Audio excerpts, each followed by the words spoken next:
भुनक्तु सह वीर्यं करवावहै तेजस्विनावधीतमस्तु मा विद्विषावहै।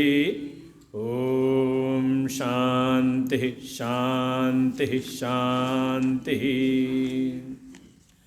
ॐ पार्थाय प्रतिबोधितां भगवता नारायणेन स्वयं व्यासेन ग्रथितां पुराणमुनिना मध्ये महाभारतम् अद्वैतामृतवर्षिणीं भगवतीम् अष्टादशाध्यायनीम् अम्ब त्वामनुसन्दधामि भगवद्गीते भवद्वेषिणीम्।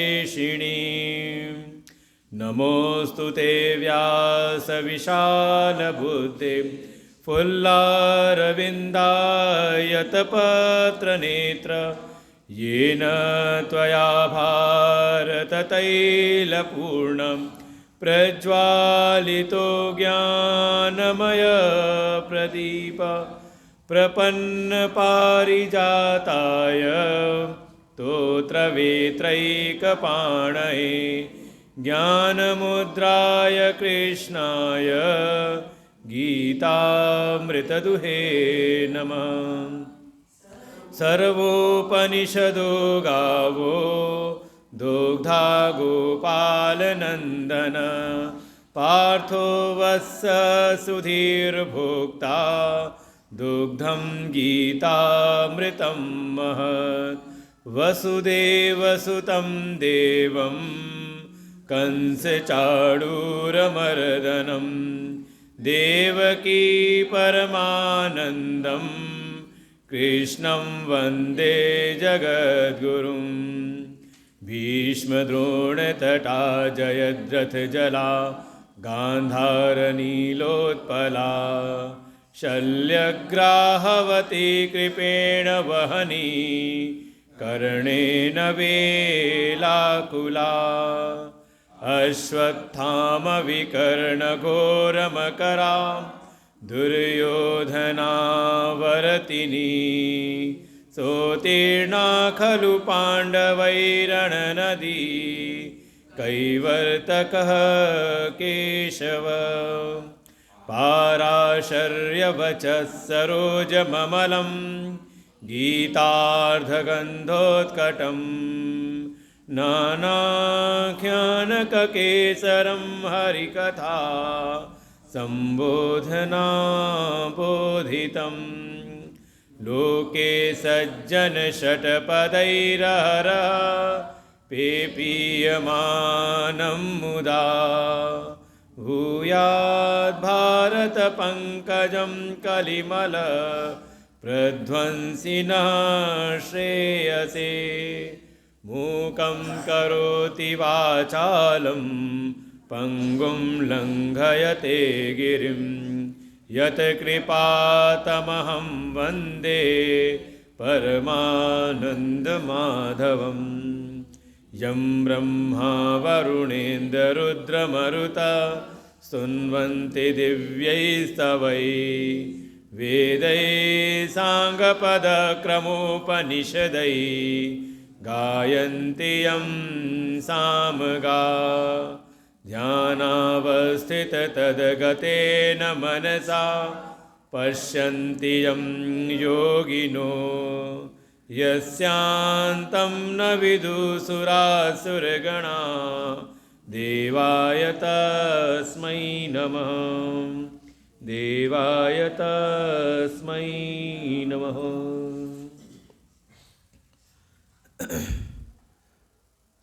अनंत कोटि ब्रह्मांड नायक परात्पर ब्रह्म सच्चिदानंद स्वरूप परम पुरुषोत्तम भगवान श्री कृष्ण जी के चरणों में कोटि नमन। परमात्मा के अभिन्न स्वरूप प्रातः स्मरणीय परम श्रद्धेय परम वंदनीय श्री सद्गुरुदेव भगवान के चरणों में कोटि नमन। पूज्य चरण स्वामी श्री चिदानंद जी महाराज जी के चरणों में कोटि नमन। समुपस्थित समस्त भगवत भक्त श्रद्धा भक्ति स्वरूपणी मातृशक्ति भगवान की अहेतु कृपा से ये 7 दिवसीय गीता ज्ञान यज्ञ, जिसका विषय था तृतीय अध्याय कर्म योग। जैसे कि पूर्व के अध्याय के अनुरूप भगवान ने अर्जुन का जो मूल प्रश्न था परम श्रेय की प्राप्ति, उसके लिए साक्षात साधन तो ज्ञान को ही बताया, लेकिन अर्जुन की पात्रता के अनुरूप उसे कर्म के लिए भी प्रेरित किया। इसी 2 प्रकार के विषयों को जो द्वितीय अध्याय में था, उससे अर्जुन के हृदय के भीतर एक प्रश्न उत्पन्न हुआ कि जब कर्म से ज्ञान का मार्ग श्रेष्ठ है, तो भगवान मुझको पुनः पुनः इस कर्म के मार्ग में, और कर्म भी कैसा घोर कर्म, वहाँ तो कह सकते हिंसा से युक्त घोर कर्म है, लेकिन अगर अपने जीवन को भी देखा जाए तो प्रत्येक व्यक्ति को कभी न कभी अपना कर्म, जो भी जिस कर्तव्य क्षेत्र में है, उसको घोर ही लगने लगता है। और अगर एक तरफ अगर परम कल्याण का कोई श्रेष्ठ साधन दिखाई दे रहा हो, ज्ञान का मार्ग, तो कई बार मन में होता है कि अपने इन कर्म को छोड़ करके हम सीधे संन्यास के मार्ग पर, सांख्य योग के मार्ग पर आगे बढ़ जाएं। अपने चित्त को देखें तो ये जो प्रश्न अर्जुन का है, तो ये बारंबार कहीं ना कहीं हमारे मन के भीतर भी आता रहता है। सालों साल सत्संग श्रवण करने के उपरांत भी कहीं ना कहीं मन के भीतर एक विभ्रम रहता है कि ज्ञान का मार्ग श्रेष्ठ है कि कर्म का मार्ग श्रेष्ठ है। जो जीवन का परम कल्याण है, मोक्ष की प्राप्ति, वो ज्ञान से है या कर्म से है। और पूज्य गुरुदेव जैसे सद्गुरु की शरण में हो, वेदांत के मार्ग में हो, तो बारंबार तो सुनते हैं, ऋते ज्ञानात् न मुक्ति, बिना ज्ञान के मोक्ष संभव है नहीं, ज्ञान का मार्ग ही श्रेष्ठ है। तो फिर हमें बार बार इन कर्म के साधनों में क्यों लगाया जाता है? तो ऐसा जैसे हमारे भीतर प्रश्न आता है, अगर थोड़ा साधना के मार्ग में हैं, और कई बार तो लगता है 2-4 सत्संग सुने तो लगता है कि बस सारी बातें मिली जुली हुई सी हैं। अरे कई बार तो अगर आप पुराणों की कथा सुने, तो कथा सुनने बैठे भागवत जी की, तो लगता है भगवान कृष्ण ही परम पुरुषोत्तम है, परम साध्य हैं। और श्रावण मास में कहीं सुन ले भोले बाबा की कथा, तो कोई संत आ गए, उन्होंने देव महात्म्य सुना दिया, तो जहाँ जहाँ जो सुनते हैं बस लगता है कि इन्हीं की महिमा है। तो हमारा मन भी भ्रमित हो जाता है कि वास्तव में श्रेष्ठ कौन सा मार्ग है, हम किस मार्ग का अनुगमन करें, किस मार्ग को अपने जीवन में हम धारण करें। सारी बातें, सारे उपदेश कई बार हमारी बुद्धि को मिले जुले हुए से लगते हैं। बिल्कुल ऐसे ही जो मन का जो प्रश्न है, अर्जुन ने भगवान के समक्ष प्रस्तुत किया है। सिद्धांत पहले ही कहा कि हे प्रभु, ज्ञान का मार्ग कर्म से श्रेष्ठ है, आप ऐसा बताते हो, लेकिन आप मुझको कर्म में क्यों लगाते हैं? पहला प्रश्न। दूसरा, ये दोनों बातें जो आपने कहीं दूसरे अध्याय में कि एक ज्ञान का मार्ग है जिससे परम श्रेय की प्राप्ति संभव है, साक्षात साधन है, आपने ज्ञान की महिमा बताई, वहीं आपने कर्म की महिमा भी बताई है, लेकिन जो महिमा ज्ञान की बताई वैसी कर्म की नहीं बताई। ज्ञान से तो आपने कहा कि ज्ञान के मार्ग के द्वारा सीधे साक्षात श्रेय की प्राप्ति होगी, लेकिन कर्म के द्वारा वो सिद्धि नहीं बताई। लेकिन फिर भी आप मुझको बार बार कर्म में ही लगाते हो। प्रारंभ में ज्ञान की महिमा, बीच में कर्म का उपदेश करके फिर समापन पर ज्ञानियों के लक्षण के द्वारा ज्ञान की महिमा का वर्णन किया। ये बातें कुछ मिली जुली हुई सी लग रही हैं, ऐसा अर्जुन ने प्रश्न पूछा। तो भगवान पहले तो निराकरण करते हैं कि ये 2 मार्ग मिले जुले हुए से नहीं हैं। सृष्टि के प्रारंभ से ही हमारे समस्त वेद शास्त्रों में ये जैसी जिसकी पात्रता है, उसके लिए वैसी निष्ठा का वर्णन किया गया है। अगर कोई प्रारंभ से ही अगर कोई विवेकी है, आत्म अनात्म का विवेक में स्थित है, जिसका अभी संसार में ज़्यादा मोह है नहीं, संसार के विषयों की वैसी वासनाएं हैं नहीं उसके भीतर, पूर्व की साधना के परिणाम स्वरूप जिसका चित्त निर्मल है और जिसके भीतर थोड़ी जिज्ञासा है, मैं कौन हूँ, ये जगत क्या है, ईश्वर कौन है, ऐसे प्राणी, ऐसे विवेकी के लिए, ऐसे सांख्य योगी के लिए भगवान कहते हैं मैंने ज्ञान निष्ठा का प्रतिपादन किया है।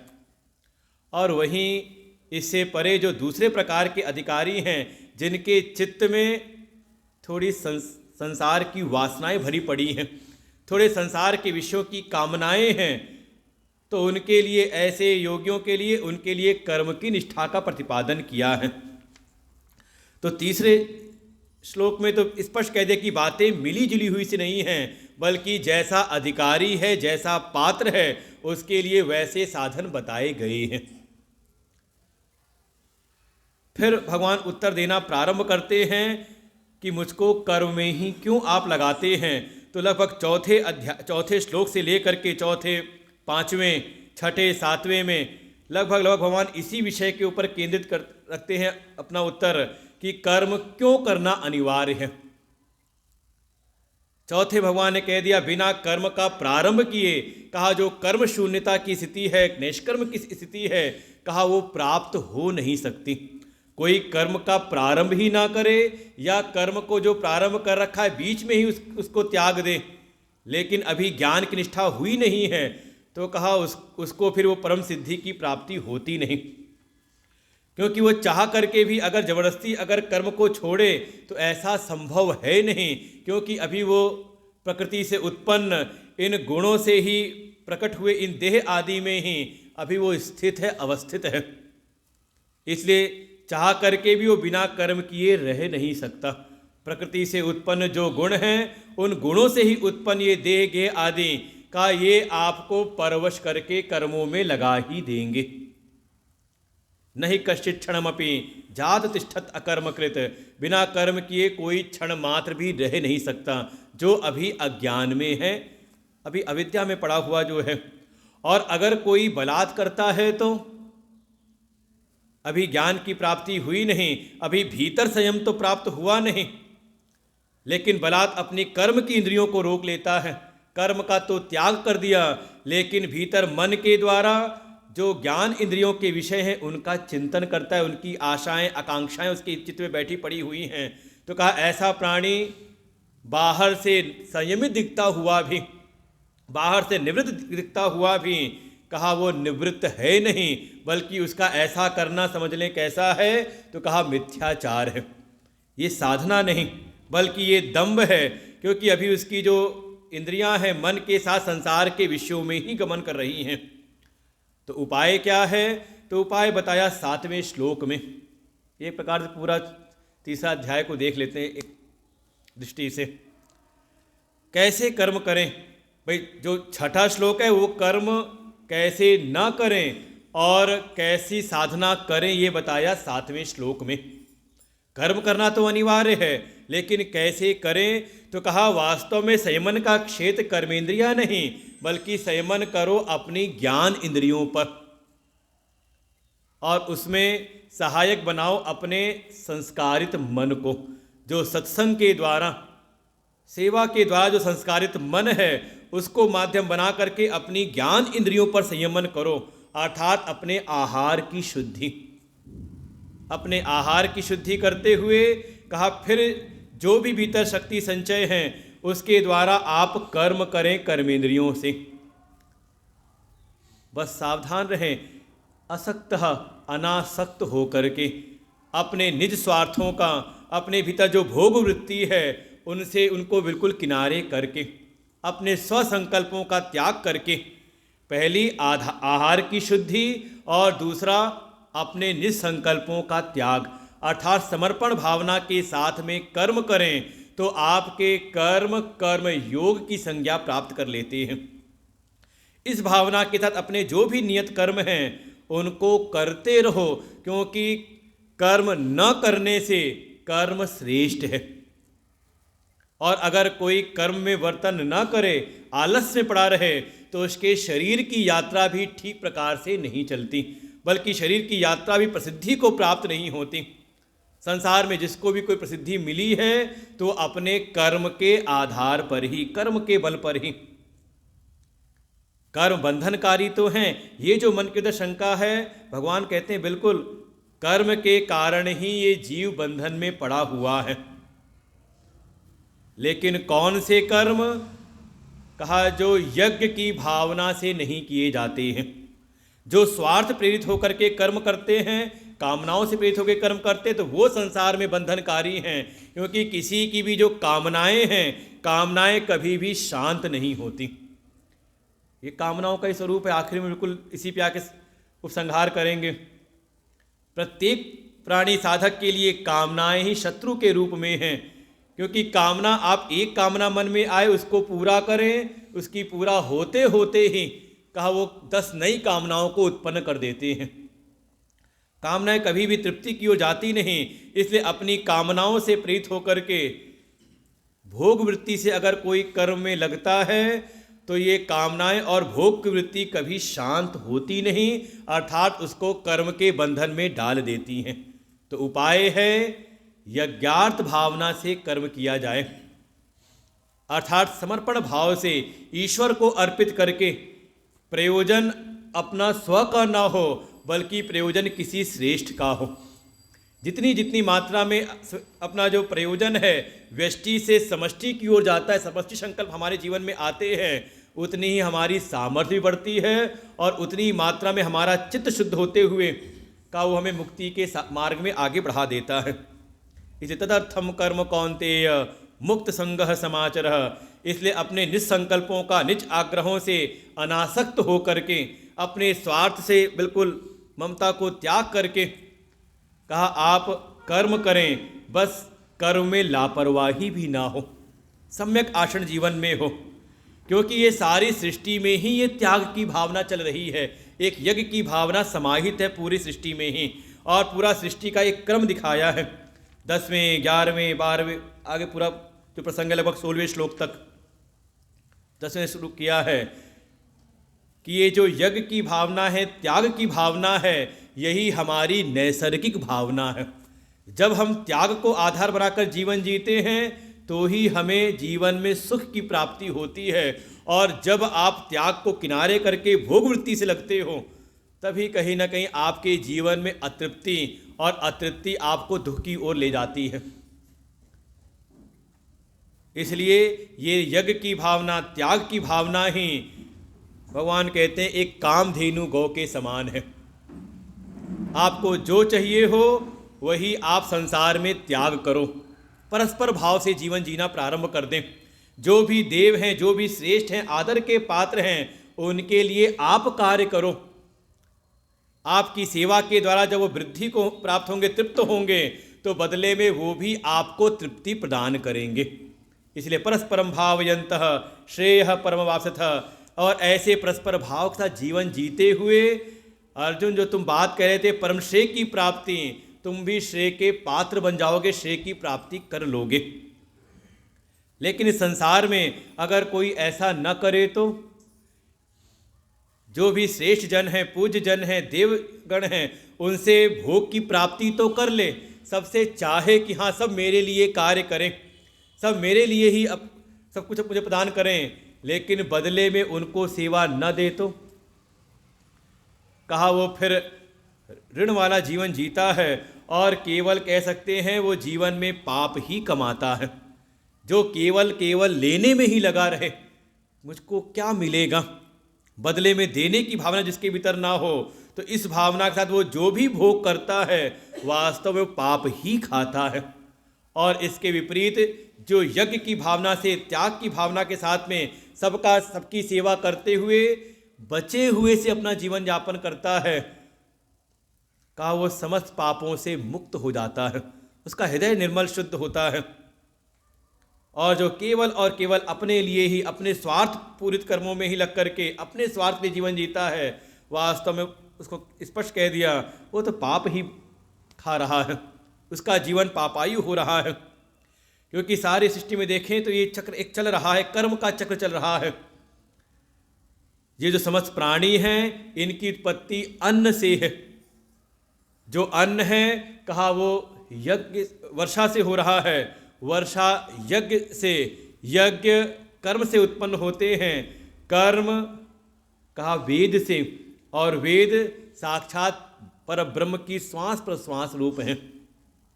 अर्थात जहाँ कहीं भी यज्ञ की भावना से कार्य हो रहे हों वहाँ साक्षात परमात्मा का ही वास है।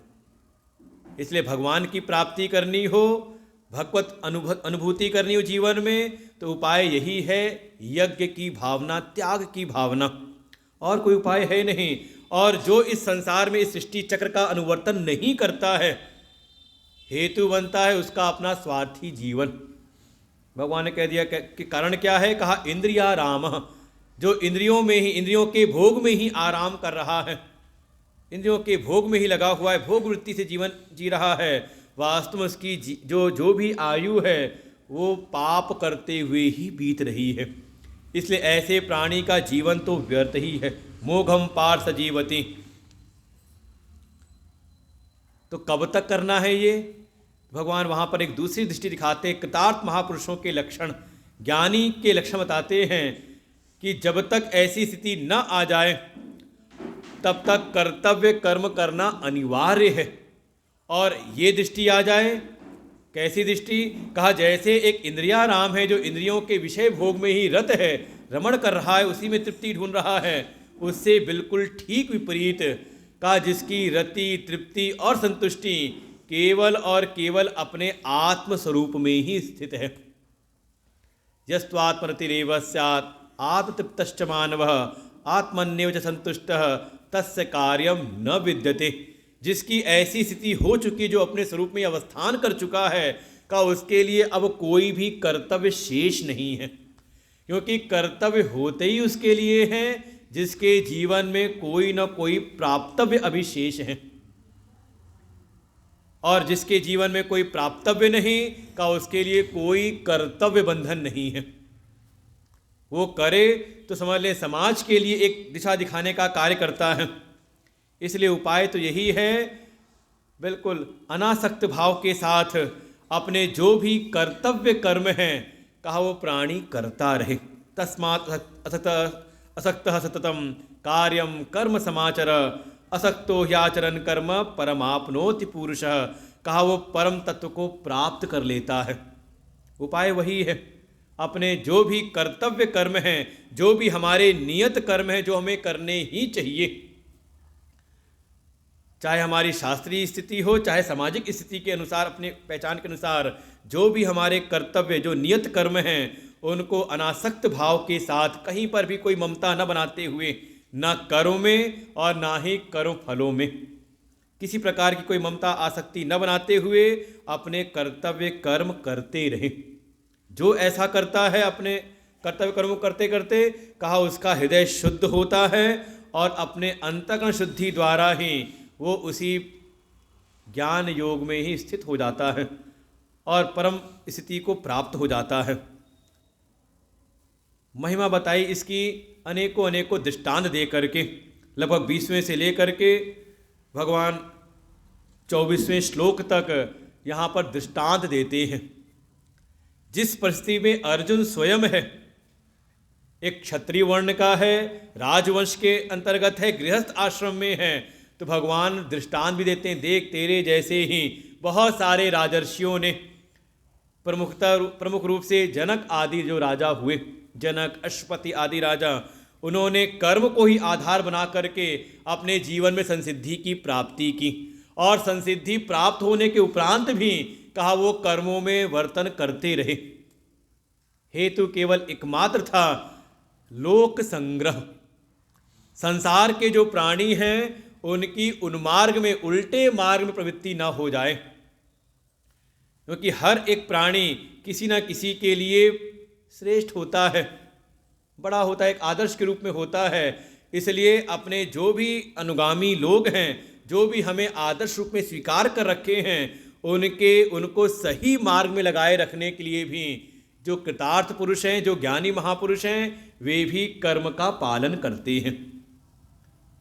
क्योंकि जैसा जैसा आचरण ये श्रेष्ठ जन करते हैं, जो अन्य लोग हैं उनको देख करके वैसा वैसा ही कार्य करते हैं। यद यदाचरति श्रेष्ठ तत्तदेवेतरो जना स यत् प्रमाणम कुरुते लोकस्तद अनुवर्तते। संसार के प्राणी उसी का अनुवर्तन करते हैं। महाजनो येन गता स पंथा, जिस रास्ते पर महापुरुष लोग चलते हैं उनका अनुकरण करने वाले वो भी उसी मार्ग का ही अनुसरण करते हैं। वो जिस लौकिक प्रथा को, जिस शास्त्रीय प्रथा को जो प्रमाणिक कर देते हैं, अन्य लोग उसको ही प्रमाण रूप में अपने जीवन में स्वीकार कर लेते हैं। इसलिए अर्जुन, लोक संग्रह के लिए भी कर्म करना अनिवार्य है। कह सकते हैं अगर आप समाज के बीच में हैं तो भाई कोई कृतार्थ पुरुष हो जाए, बिल्कुल लगता है हाँ, किसी को लगे कि हम सिद्धि को प्राप्त हो चुके हैं, अब हमारे लिए कोई कर्तव्य शेष नहीं, मैं कुछ नहीं करूँगा, तो उपाय है कहीं चला जाए एकांत स्थान में, हिमालय में चला जाए, कहीं गुफा में जाके समाधि लगाए। लेकिन अगर समाज के बीच में है तो का उसको फिर सामाजिक मर्यादाओं का फिर उसको पालन करना अनिवार्य है लोक संग्रह के लिए। कहीं ऐसा ना हो आपकी निवृत्ति को देख करके जो अन्य लोग आपको श्रेष्ठ मान करके बैठे हैं वो भी अभी उस सिद्धि को तो प्राप्त हुए नहीं, और बिना सिद्धि को प्राप्त हुए वो भी कहीं कर्तव्य कर्मों का त्याग न कर दें। इसलिए लोक संग्रह के लिए कर्म अनिवार्य है। भगवान कहते हैं अर्जुन, तुम मुझको क्यों नहीं देख लेता? बता मेरे लिए कौन सा ऐसा संसार में ऐसी वस्तु है जो मुझको अब प्राप्त है, या मेरे लिए प्राप्त करने योग्य अभी संसार में कोई ऐसी वस्तु हो का ऐसी कोई वस्तु ना होते हुए भी जब कोई प्राप्तव्य नहीं है तो मेरे लिए तीनों लोकों में कोई कर्तव्य भी शेष नहीं है, लेकिन फिर भी मैं कर्म में वर्तन कर रहा हूँ। वर्त एव च कर्मणि, देख कुछ नहीं तो तेरे रथ की बागडोरी संभाल रखी, सारथी का ही कार्य कर रहा हूँ। क्यों कर रहा हूँ? ऐसा नहीं कि भगवान ना कहे तो कोई फर्क पड़ जाए, भगवान खुद स्वीकार करते हैं अगर मैं आलस में पड़ करके इन कर्मों का पालन न करूं तो फिर मेरा अनुकरण करने वाले जो मुझको आदर्श रूप में स्वीकार कर रखे, जो जिनका मैं ईश्वर हूं, जो मुझको ईश्वर रूप में स्वीकार करते हैं का मेरे ही जो भी द्वारा स्थापित मार्ग हैं उसी का वो अनुकरण करेंगे। और मैं अगर आलस को त्याग करके कर्म वर्तन न करूं तो परिणाम धीरे धीरे इस सृष्टि चक्र को, इस जगत की प्रवृत्ति के लिए जो कर्म की अनिवार्यता है, धीरे धीरे कर्मों का ही अभाव हो जाएगा, क्योंकि मुझको देख करके संसार के प्राणी भी अपने कर्तव्य कर्मों का त्याग कर देंगे। परिणाम ये सारे लोकों का जो एक चक्र चल रहा है इसमें कहीं ना कहीं समस्या उत्पन्न होगी, लोकों का नाश हो जाएगा, और उन लोक के नाश का और साथ ही जो मेरी प्रजा है उनका भी नाश का कहीं ना कहीं कर्ता मैं हो जाऊंगा।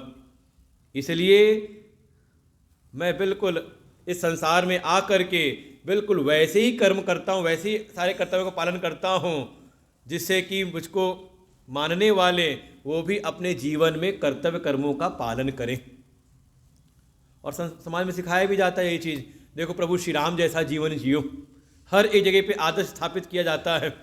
पुत्र हो तो कहा राम के जैसा, भाई हो तो कहा राम के जैसा, पिता हो तो कहा राम के जैसे, पति हो तो कहा राम के जैसे, राजा हो तो यहाँ तक कह दिया शत्रु भी हो तो कहा राम जी के जैसे।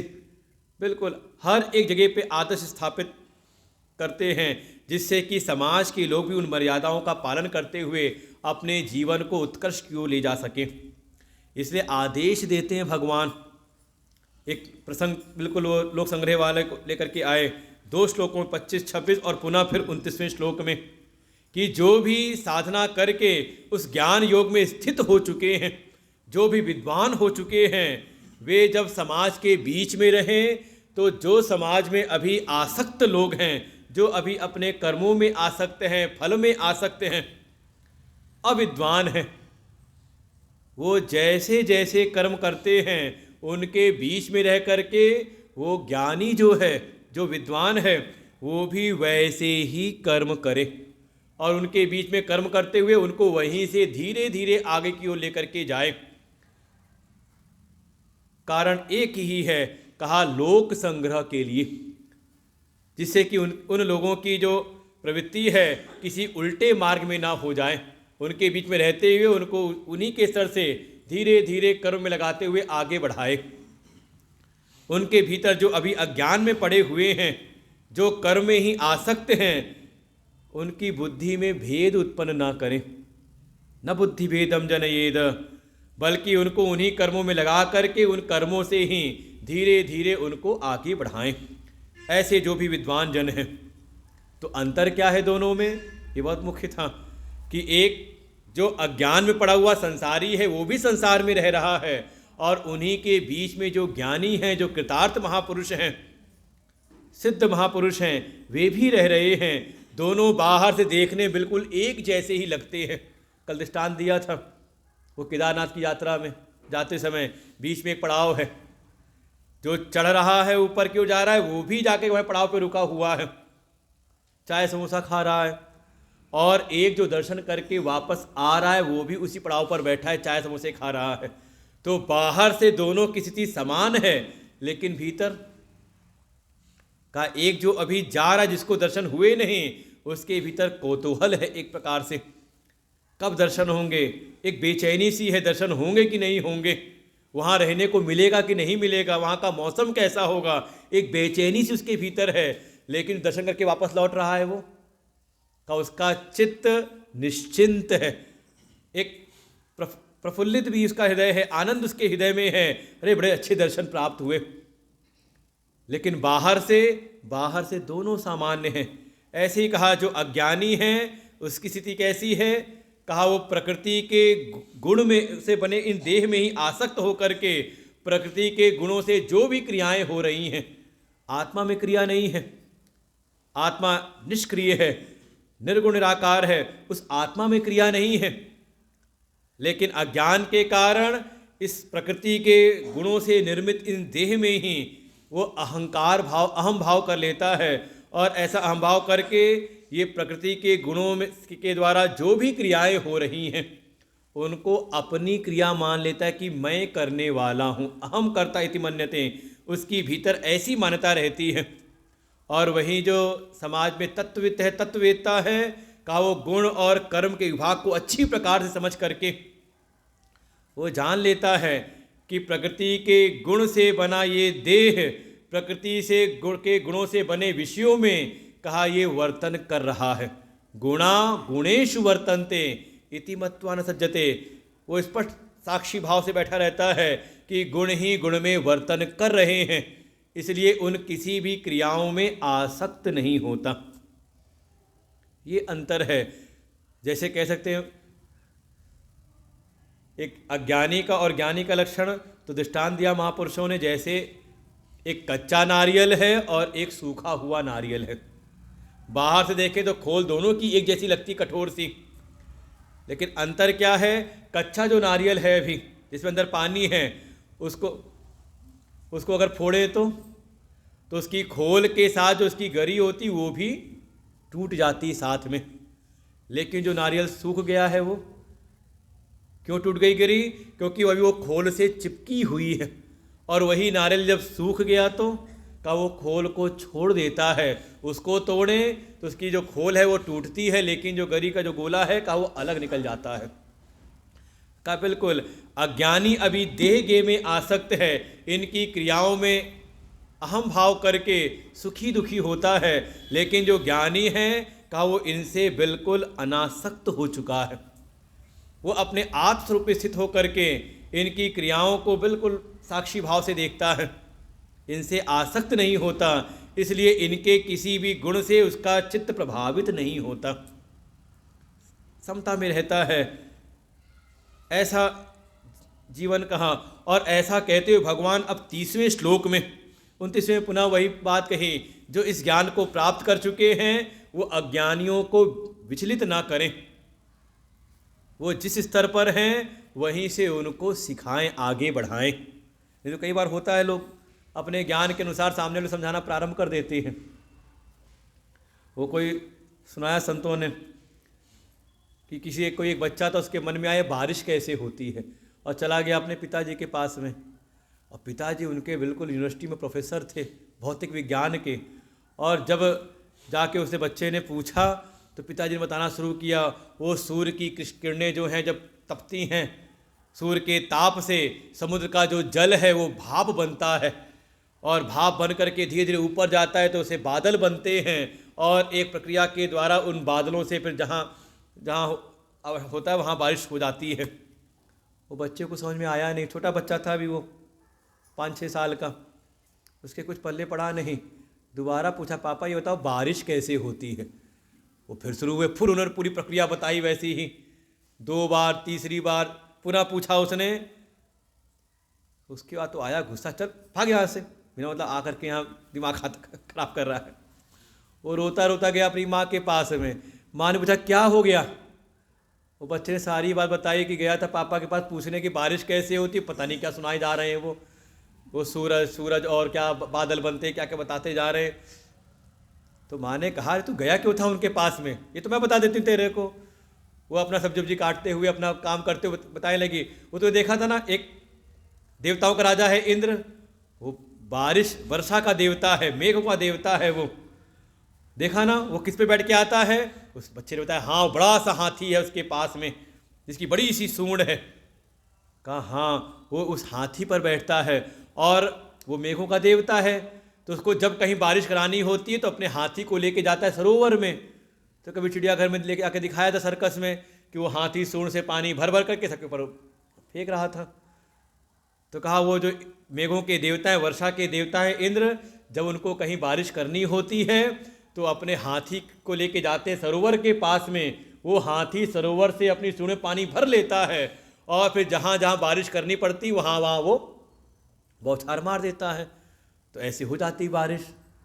तो उस बच्चे ने कहा मम्मी इतनी सी बात पापा को नहीं पता है क्या? कहा बिल्कुल, जिसकी जैसी स्थिति है, जैसी उसकी भौतिक स्थिति है, उसके अनुसार उसको धीरे धीरे क्रमशः आगे लेकर के जाए। जिसका अभी चित्त शुद्ध हुआ नहीं, अंतःकरण निर्मल हुआ नहीं, और उसको सेवा से हटा करके, भक्ति से हटा के सीधे उसको उपदेश देना शुरू कर दें, तो ऐसे बहुत सारे पंथ हैं समाज में। सीधे निर्गुण निराकार, कोई पूजा पाठ करने की आवश्यकता नहीं, कोई सेवा की आवश्यकता नहीं, सीधे ध्यान लगाओ। तो कहीं ना कहीं समाज को भ्रमित ही करते हैं। हाँ, जो उसका पात्र है उसको करा रहे तो अच्छी बात है, लेकिन जिसके भीतर पात्रता उत्पन्न नहीं हुई तो। और हमारे उपनिषदों में भी बिल्कुल इस प्रक्रिया का पालन किया जाता है। अगर 4-6 शिष्य हैं सामने तो पहले ही सर्वोच्च सिद्धांत का प्रतिपादन कर दिया कि जो उत्तम साधक होंगे, विवेक, वैराग, क्षम आदि षडक संपत्तियों से संयुक्त परम प्रबल मोक्षा के साथ, तो उनको उपदेश किया, सीधे उत्तम उपदेश किया उनको, और उत्तम साधक उस ज्ञान को धारण करके अपना कल्याण कर लेते हैं। लेकिन जब देखा कि अब वैसे जिनको ये ज्ञान प्राप्त नहीं हुआ तो उनको फिर कर्म की साधना, उनको फिर भक्ति की साधना। तो शरण में आए हुए साधक की पात्रता के अनुसार उपदेश करते हैं। भगवान भी यही कहते हैं कि जो ज्ञानी जन हैं थोड़ा इस बात के लिए सचेत रहे, किसी को भी कोई भी उपदेश ना कर दें। सामना आया हुआ शरणागत जो साधक है उसकी पात्रता को देख करके उपदेश करें। और फिर इसके बाद भगवान 30वें श्लोक में जो भी कर्मयोग का सिद्धांत था उसका पूर्ण रूप से उपसंहार करते हैं। मूल सिद्धांत को यहाँ पर पुनः प्रतिपादित करते हैं। पाठ करते हैं। मयि सर्वाणि कर्माणि सन्न्यस्याध्यात्मचेतसा निराशीर्निर्ममो भूत्वा युध्यस्व विगतज्वरः। मयि सर्वाणि कर्माणि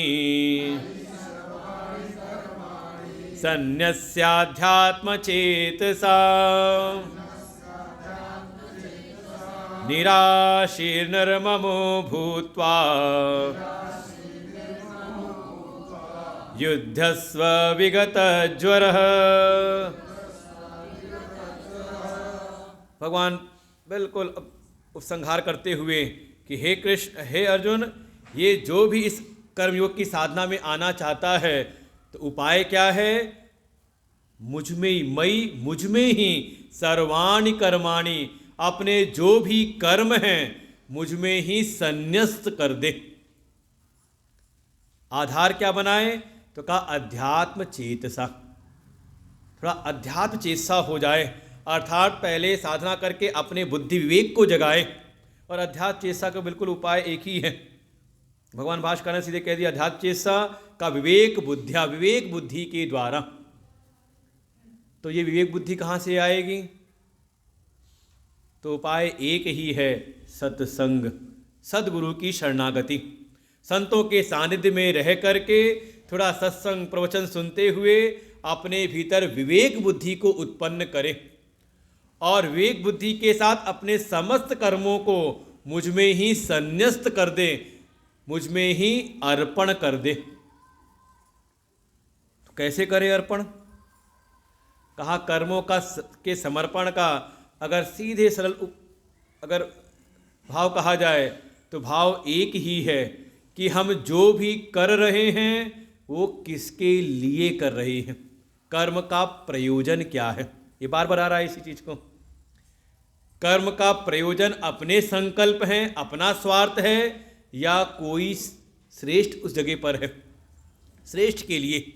भाई कोई एक केवल अपने लिए जीवन जी रहा है, कोई ऐसा है जो परिवार के लिए, पूरे परिवार के लिए, कोई ऐसा है जो केवल परिवार के लिए है, और कोई ऐसा है पूरे समाज के लिए, कोई ऐसा है जो केवल अपने समाज के लिए, और कोई ऐसा है पूरे राष्ट्र के लिए। कोई ऐसा हो जो केवल राष्ट्र के लिए हो, लेकिन कोई ऐसा है जो पूरे विश्व के लिए सोच रहा हो। भाई संभावनाएं रहती हैं, ऐसी क्रमशः धीरे धीरे उत्थान होता है। जो जितनी संकीर्णता में रहता है उसका पूरा जीवन कहते एक सीमित क्षेत्र में ही रह जाता है उसका, और जिसके भीतर अपने जो भी संकल्प हैं, अपने व्यष्टि संकल्पों को जो समष्टि में समाहित कर देता है, वही वास्तव विशेषता को प्राप्त होता है। और इनमें भी भीतर ये भाव हो जाए कि मैं जो भी कर रहा हूँ वो परमात्मा के लिए ही कर रहा हूँ, ये सारा जगत ईश्वर का ही स्वरूप है, जो भी कार्य हैं वो ईश्वरीय कार्य हैं, और पास में जो सामर्थ्य है वो भी ईश्वर के द्वारा ही प्रदत्त है, अपना कुछ है नहीं। जो भी भीतर शक्ति सामर्थ्य है, इस प्रकार की भावना के साथ अपने समस्त कर्मों को भगवान में ही अर्पण कर दे। इसलिए भगवान भाष्य का जहाँ शब्द है मई, मई को जो परिभाषित करते तो कहते हैं मई वासुदेवे। मई माने जो वासुदेव श्री कृष्ण हैं, जो अवतार लेकर के आए हैं। कौन अवतार लेकर के आए हैं? तो पुनः कहा परमेश्वरे, जो परमेश्वर है, जो सबका सृजन करने वाले, सबका पालन करने वाले जो परमेश्वर हैं। फिर तुरंत कहा सर्वज्ञ, कहा जो सबके भीतर विराजमान होकर के सबको जानने वाले हैं। सर्वात्मनि, अर्थात जो सर्वात्मा रूप से विराजमान है। तो मई मुझ में अर्पण करने का मतलब कहा अपने व्यष्टि संकल्पों का त्याग करके समष्टि संकल्प के लिए जीवन जीने लगे। थोड़ी अपनी स्वार्थ बुद्धि को त्याग करके, अपने कर्मों को ईश्वर में अर्पण करके, जो भी कर्म करें भगवान को अर्पण की भावना से, आधार बनाए विवेक चेतसः, कि भगवान को क्या प्रिय है क्या अप्रिय है, इसकी बुद्धि होनी चाहिए ना। भगवान के लिए कर रहे हैं तो भगवान किस कार्य से प्रसन्न होंगे और किससे अप्रसन्न होंगे, और ये आपको पता चलेगा केवल और केवल सत्संग के द्वारा ही, किसी सद्गुरु के उपदेशों के द्वारा ही इसका अनुभव होता है। नहीं तो अपने मन माने तो कुछ भी कर लें, कुछ भी बना के भगवान को खिला दें, और भगवान की चिंता कम होती, जो खुद खाना होता है उसी को भगवान को भी अर्पण कर देते हैं। ये भाव रहे अनुकूल संकल्प, जो भगवान के अनुकूल है, जो भगवान की इच्छा है वही हमारी इच्छा बन जाए, भगवत संकल्प ही हमारे अपने संकल्प बन जाएं। भगवान अगर अवतार लेते हैं तो किस लिए लेते हैं? तो कहा धर्म की स्थापना के लिए।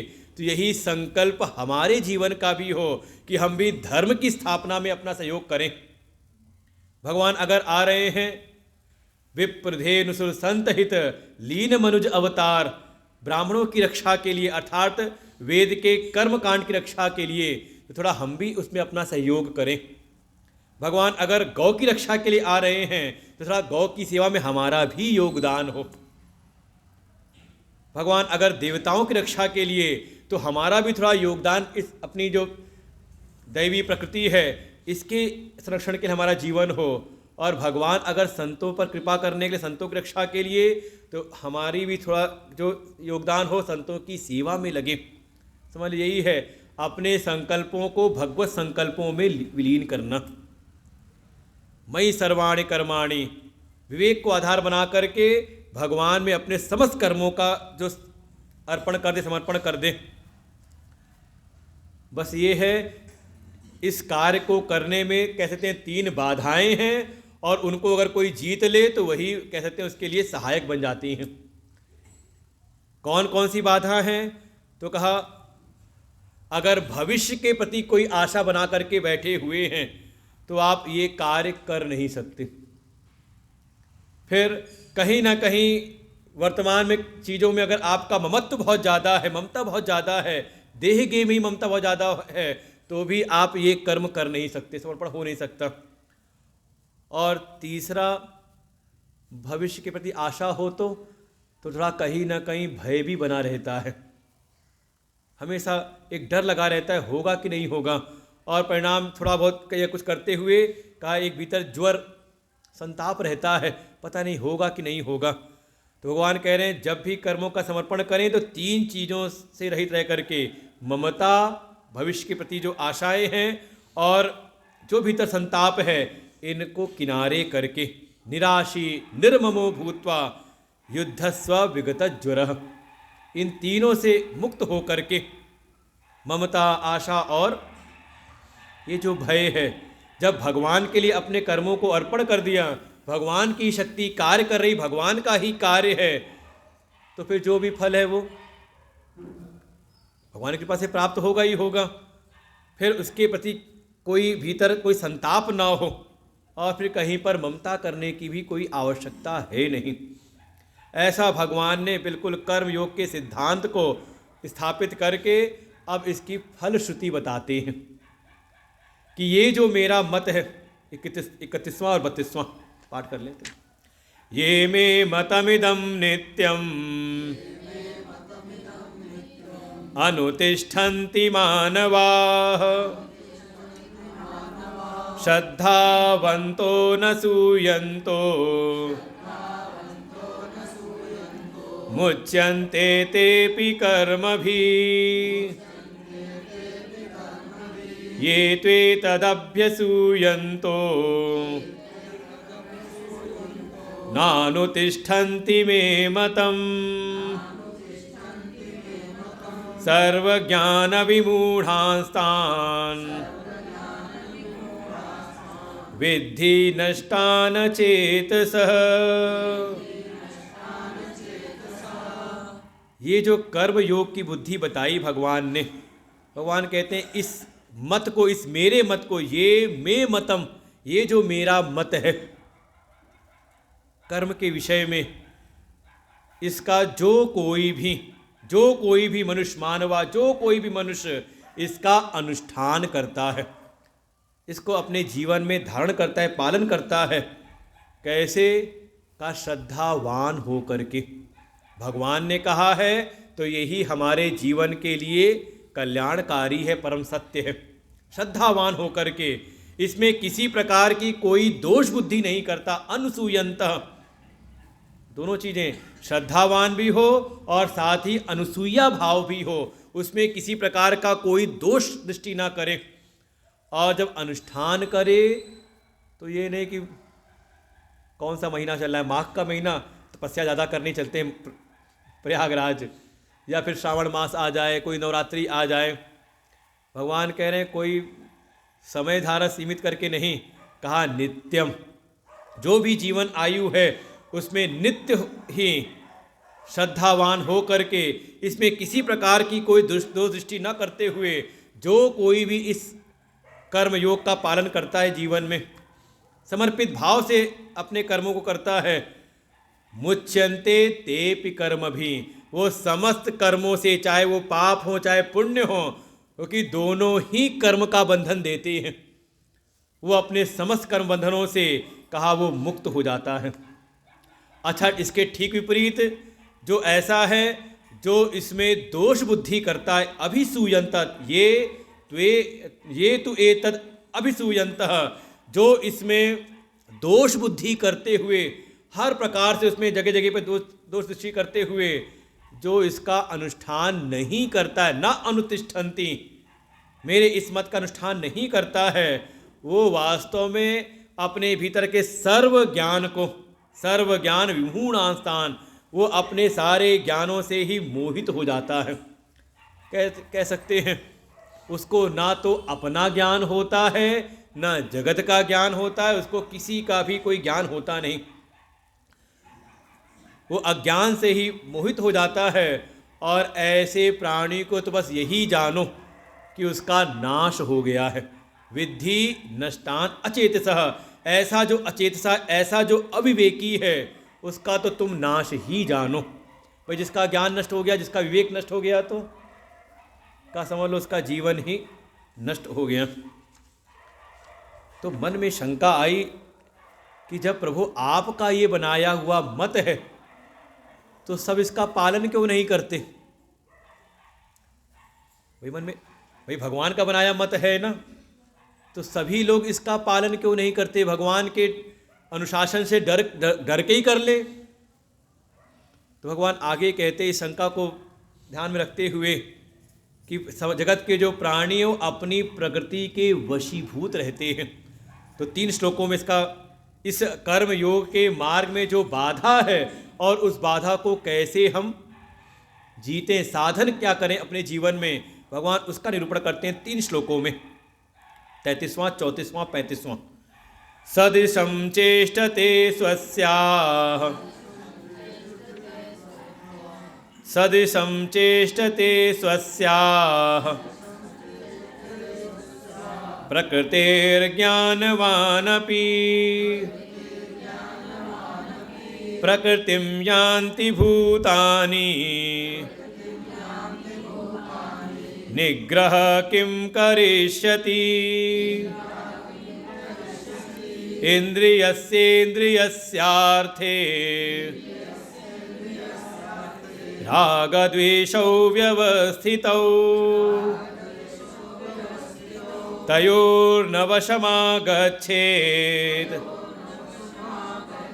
तौ यस्य परिपन्थिनौ, श्रेयान् स्वधर्मो विगुणः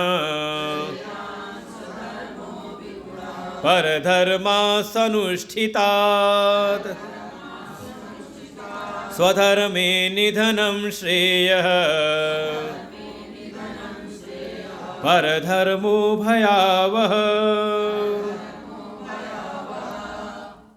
भगवान कहते मेरे द्वारा स्थापित जो ये मत है, कर्म योग की जो दृष्टि है, सब इसका पालन नहीं कर पाते। कौन? तो सीधे कह दिया ज्ञानवान अपि, जो बड़े बुद्धिमान हैं, ज्ञान के मार्ग चलने वाले का, वो भी कई बार नहीं कर पाते। तो जो अज्ञान में पड़े हैं, मूर्ख हैं, उनका कौन निग्रह करे, उनको कौन फिर अनुशासित करे? तो हेतु क्या है, कारण क्या है? तो कहा ज्ञानवान अपि चेष्टते स्वस्याः प्रकृते, जो ज्ञानवान भी हैं, कहा वो भी अपनी जो प्रकृति है, स्वस्याः प्रकृति, अपनी जो प्रकृति, अपना जो स्वभाव है, उसके सदृश ही वो चेष्टा करते हैं। और ये देखें, बिल्कुल इसीलिए सभी जितने भी समाज में आपको ज्ञानी महापुरुष दिखाई देंगे, सबका स्वभाव एक जैसा नहीं दिखाई, सबकी चेष्टा एक जैसी नहीं होंगी, अलग अलग। तो प्रकृति कहने का तात्पर्य, तो भगवान भास्कर कहते हैं प्रकृति नाम पूर्वकृत धर्म अधर्म आदि संस्कारों वर्तमान जन्मादौ अभिव्यक्त सा प्रकृति, जो पूर्व के जन्मांतर में या पूर्व के जीवन में उसने जैसे भी अपने धर्म अधर्म आदि कार्य किए हैं, उसके द्वारा जो संस्कारों का संचय हुआ है। देखिए, हम जो भी क्रिया करते हैं, जो भी कर्म करते हैं, उसके 2 फल होते हैं, एक दृष्ट फल और एक उसका अदृष्ट। जैसे भोजन किया तो उसका दृष्ट फल क्या है? जो भूख लगी थी, भूख मिट गई, भोजन स्वाद में अच्छा था तो थोड़ी संतुष्टि मिली, तो ये तो उसका दृष्ट फल हुआ। लेकिन अदृष्ट क्या है? का यही जो हमने अन्न ग्रहण किया है, धीरे धीरे ये पच करके का इससे हमारे शरीर का पोषण होता है। बिल्कुल, तत्काल लाभ नहीं होता। कहते हैं जो भी हम अन्न ग्रहण कर रहे हैं लगभग 40 दिन लगते हैं उसको पचने में। तो इसी के द्वारा खाए हुए अन्न जल के द्वारा ही शरीर का पोषण होता है, शरीर की वृद्धि होती है। हाँ, फोन को रख दे, इतना जरूरी नहीं है। वो है ना, सदिशम चेष्टते स्वस्य, आ गया है ना। कितनी बार मना करो कि फ़ोन लाना मना है, फ़ोन मत इस्तेमाल करना, लेकिन वो एक स्वभाव बना हुआ है ना। तो तुरंत फ़ोन आया या स्वभाव के कारण फ़ोन बंद करना ही भूल गए। हाँ, अब बंद करके बैठो इसको, नहीं तो उठ के चले जाओ। यहाँ औपचारिकता की कोई ज़रूरत नहीं है। बंद करके बैठो फ़ोन को। अपने कहते ना कि अपने स्वभाव से मजबूर, वो कहते हैं ना, कली माता जी हमारे साथ आ रही तो कह रही थी, कहा करे हमारा स्वभाव है ना, वो गांव देहात में हम रहे हैं, तो अब चाहे जितना भी शहर में ले जाओ।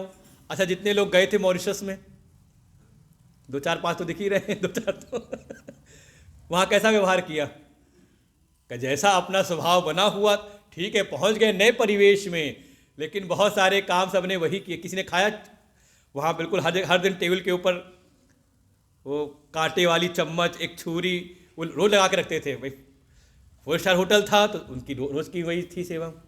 हमने कहा कभी किसी ने कांटा उठाया ही नहीं, कभी किसी ने छुरी उठाई ही नहीं, सब वही अपने हाथ से खा रहे सब।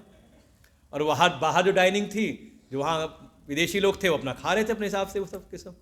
क्या हुआ, का जैसा पूर्व का जीवन था, ज्ञान होने के उपरांत मिथ्यात्व का बोध तो हो गया, लेकिन जो ज्ञानी हैं वे भी अपनी प्रकृति के अनुसार, अपने स्वभाव के अनुसार कहा वो वर्तन करते हैं। अच्छा, मान लो कोई दक्षिण भारत का कोई ज्ञानी हो, तो ज्ञान के बाद कौन सी भाषा बोलेगा, कैसे खाना, क्या खाना पसंद करेगा। अच्छा, उत्तर भारत का हो तो भाई ज्ञान हो गया, सब समान हो जाने चाहिए ना। कहा ठीक है, ज्ञान एक अलग बात है, बुद्धि के स्तर की बात, लेकिन जैसे संस्कार हैं पूर्व के जीवन के, कहा वो प्रभाव उनके जीवन में ज्ञान के बाद भी आता है। तो अगर ज्ञानियों के भीतर भी अगर ऐसा, उनकी जो भी चेष्टाएं हैं अपने प्रकृति के सदृश होती हैं, प्रकृति के अनुसार ही होती हैं, तो फिर जो इस संसार में अज्ञान में पड़े हुए हैं, अभी मूर्ख हैं, तो उनके ऊपर फिर किसका अनुशासन चलेगा। प्रकृतिम यान्ति भूतानि, का वो प्रकृति ही उनको फिर लेके चलती है, वैसे ही अपनी प्रकृति के अनुसार ही वो जीवन जीते हैं। उनका कौन निग्रह करे, उन पर किसी का भी निग्रह, किसी का भी अनुशासन कहा उन पर कार्य नहीं करता। क्या कारण है, तो पुनः एक कारण और अगले में बताया। कारण यही है कि जो भी ये इंद्रियां हैं, जो भी हमारी इंद्रियां हैं, इन इंद्रियों का अपने अपने विषय में राग और द्वेष बैठा हुआ है। हमारे उपनिषद में आएगा परांचि खानी व्यद्रस स्वयंभू तस्मात् परांग पश्यति न अंतरात्मन। ये स्वयंभू ब्रह्मा ने जैसे हमारी इंद्रियों को बहिर्मुखी बना रखा है, इंद्रिय द्वार झरोखा नाना। ये इंद्रियों के जो द्वार हैं कहते हैं झरोखे जैसे हैं, यहाँ एक एक देवता बैठे हुए अपना घर बना करके, और आवद देखें विषय बयारी, और जैसी विषय बयार आते, विषयों को आते देखा, ये झटपट खोल देते हैं और ये इंद्रियां अपने अपने विषयों में चली जाती हैं।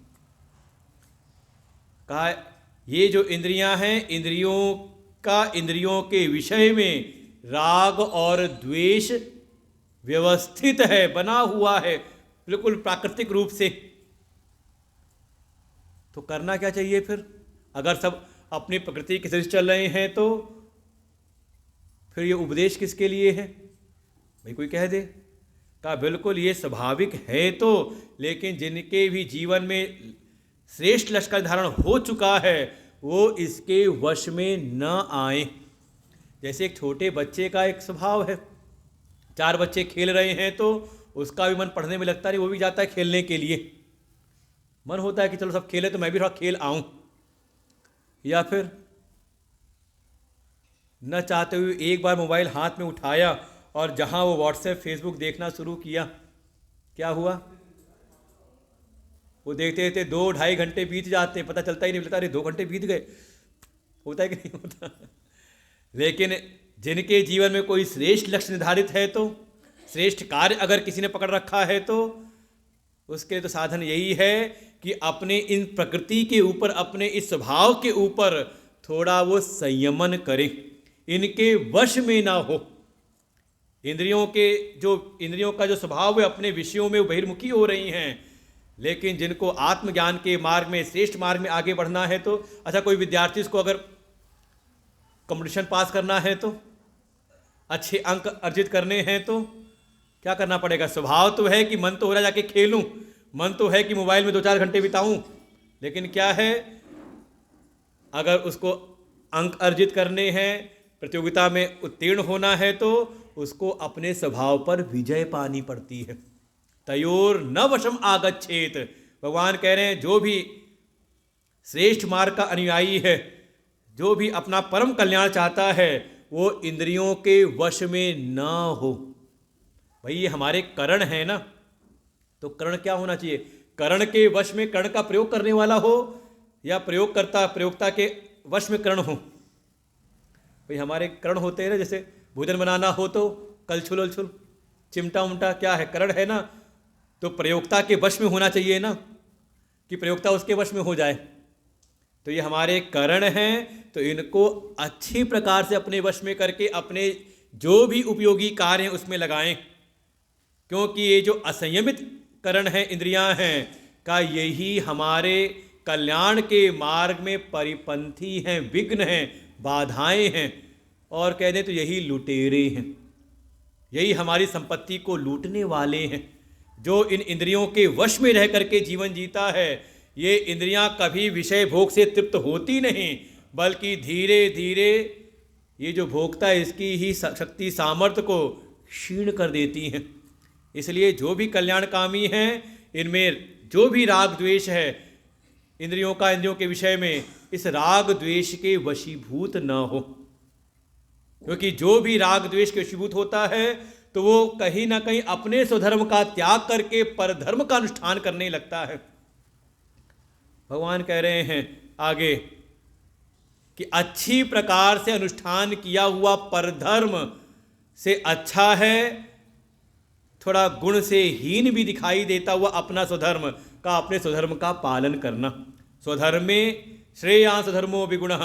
अपना जो स्वधर्म है वो गुणहीन दिखते हुए भी कहा परधर्म से श्रेष्ठ है, कल्याण करने वाला है। बस यही समझना पड़ता है। स्वधर्म, आपने अपने आप को क्या मान रखा है? स्वधर्म अर्थात स्वस्य धर्म, अपनी पहचान आपने क्या मान रखी है, उसके अनुसार आपके स्वधर्म का बिल्कुल निर्धारण होता है। जैसे का वर्ण आश्रम के आधार पर कोई मान लो ब्रह्मचर्य आश्रम विद्यार्थी जीवन में है, तो स्वधर्म क्या हुआ? का विद्या का अर्जन करे, लेकिन उसका ध्यान अगर बार बार जाए दूसरों को खेलते हुए देखने में, ठीक है, खेलना भी आवश्यक है, लेकिन मुख्य उसका ध्यान केंद्रित रहे अपने पढ़ाई में। तो ये कहा उसका स्वधर्म है। तो स्वधर्म के अगर वो अपने स्वधर्म में लगा रहे तो शायद हो सकता कुछ उसको लगे कि हाँ सब बढ़िया मौज मस्ती से खेल कूद रहे और मैं बैठ के पढ़ रहा हूँ, अच्छा नहीं लगता पढ़ते हुए। ऐसे ही अपने जो भी आश्रम धर्म है, या फिर अगर कोई अपने को मान ले कि मैं भक्त हूँ, मैं साधक हूँ, मैं मुमुक्षु हूँ, तो अपने आप स्वधर्म क्या हो गया? फिर साधना करे, धर्म कर्मों में लगा रहे, लेकिन करते हुए अच्छा मान लो सुबह से उठ करके जप करना है, ध्यान करना है, तो और इस ठंडी में बाकी सब सो रहे हों, तो कई बार लगता है इन्हीं की बढ़िया है सबके सब या इसी को कह सकते हैं, कई तरह से समझ सकते हैं। ये कई बार होता है अपना जो स्वधर्म है, अपना जो धर्म है वो थोड़ा हीन लगता है, दूसरे का अच्छा लगता है।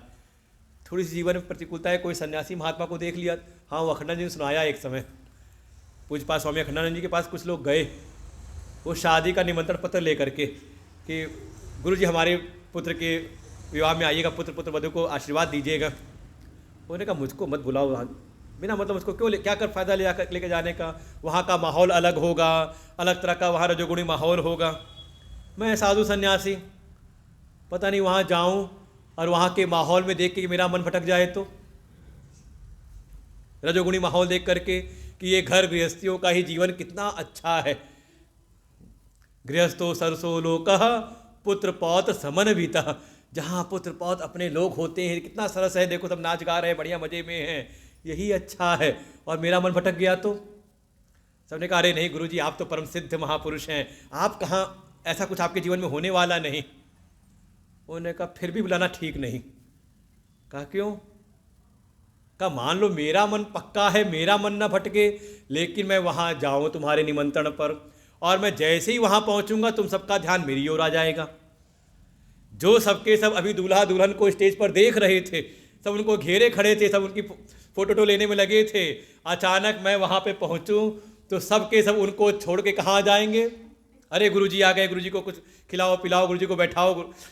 सबका ध्यान कर रहा है, सारे कैमरे वाले देखेंगे, अरे जब मालिक ही यहाँ लगा हुआ है तो वो कैमरे वाले छोड़ देगा, वहाँ पे स्टेज को छोड़ के आ जाएगा, यहीं पर सब मेरी ओर केंद्रित हो जाएंगे।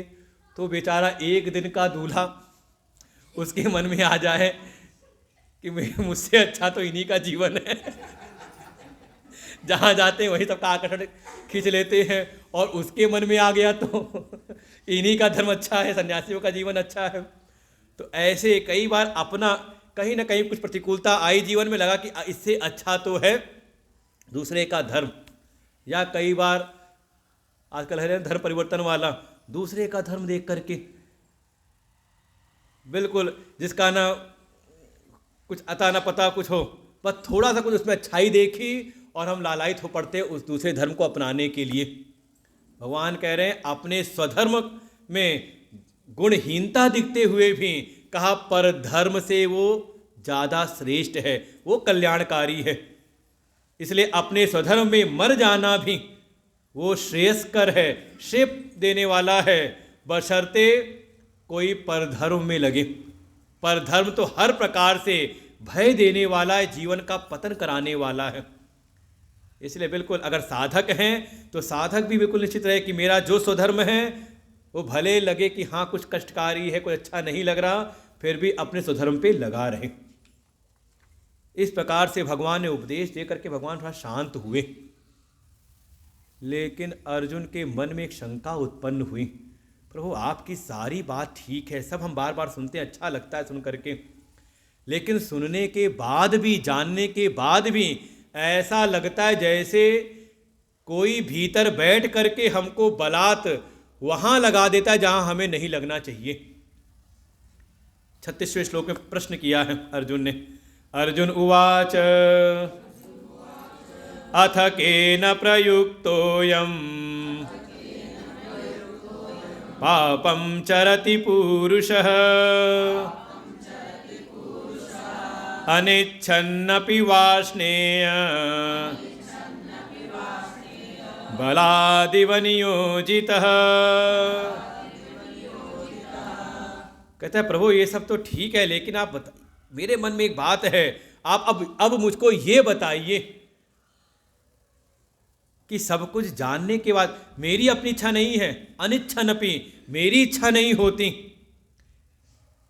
लेकिन फिर भी हे वाष्णेय, हे वृष्णिवंश में उत्पन्न होने वाले, हे प्रभु मुझे ऐसा लगता है जैसे कोई है भीतर बैठ करके बलपूर्वक मुझको पाप में लगा देता है। पापम चरत, ये जो पुरुष है, जो जीव है, ये पाप के मार्ग पे चल पड़ता है, जैसे कोई भीतर बैठ करके बलपूर्वक उसको इस पाप कर्म में लगा रहा है।